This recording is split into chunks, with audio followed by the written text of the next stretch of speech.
পাকিস্তানের পাল্টা হামলার আশঙ্কায় সর্বোচ্চ সতর্ক অবস্থায় ভারতীয় বিমান বাহিনী। সীমান্তবর্তী দুই রাজ্য রাজস্থান এবং পাঞ্জাবে হাই অ্যালার্ট জারি করা হয়েছে। পাকিস্তানের সাথে এই দুই রাজ্যের সীমান্ত পুরোপুরি সিল করা হয়েছে। সীমান্তরক্ষী বাহিনী বিএসএফকে দেওয়া হয়েছে শুট অ্যাট সাইট অর্ডার। এদিকে ভারতের সব দলের সাথে কেন্দ্রীয় সরকারের বৈঠকে নিরাপত্তা পরিস্থিতি নিয়ে ব্রিফিং করছেন প্রতিরক্ষা মন্ত্রী রাজনাথ সিং। নয়াদিল্লি ইসলামাবাদ উত্তেজনা তুঙ্গে। ভারতের হামলার পর প্রতিশোধের আগুনে পড়ছে পাকিস্তান। অঙ্গীকার করেছে পাল্টা হামলার। সেই আশঙ্কায় সব রকম প্রস্তুতি নিয়েছে ভারত। পাকিস্তানের সাথে 1037 কিলোমিটার জুড়ে সীমান্ত রয়েছে ভারতের রাজস্থানের। হাই অ্যালার্ট জারি করা হয়েছে এ রাজ্যে। সম্পূর্ণ সিল করা হয়েছে সীমান্ত। সন্দেহজনক কিছু দেখলেই নির্দেশ দেওয়া হয়েছে শুট অ্যাট সাইটের। মধ্যরাত থেকে ভোর পর্যন্ত চলে ব্ল্যাকআউট।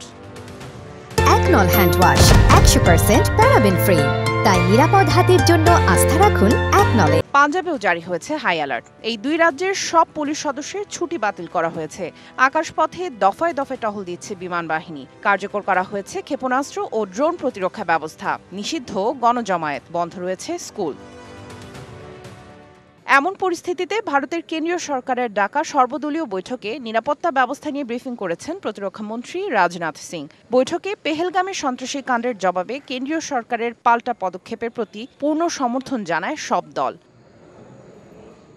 বুধবার ভারত অপারেশন সিঁদুর পরিচালনার পর কাশ্মীর সীমান্তে ফের অস্ত্রবিরতি লঙ্ঘনের অভিযোগ উঠেছে পাকিস্তানের বিরুদ্ধে। সীমান্ত সংলগ্ন কুপওয়ারা, বারামুলা, উরি এবং আখনুর এলাকায় ব্যাপক গুলিবর্ষণের অভিযোগ তুলেছে ভারত। এ সময় এক ভারতীয় সেনা নিহত হয়েছে বলে জানিয়েছে দেশটির সেনাবাহিনী।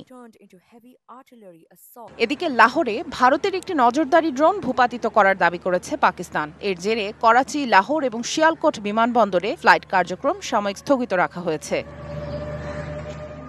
সামিয়া জান্নাহ, ডিবিসি নিউজ ডেস্ক।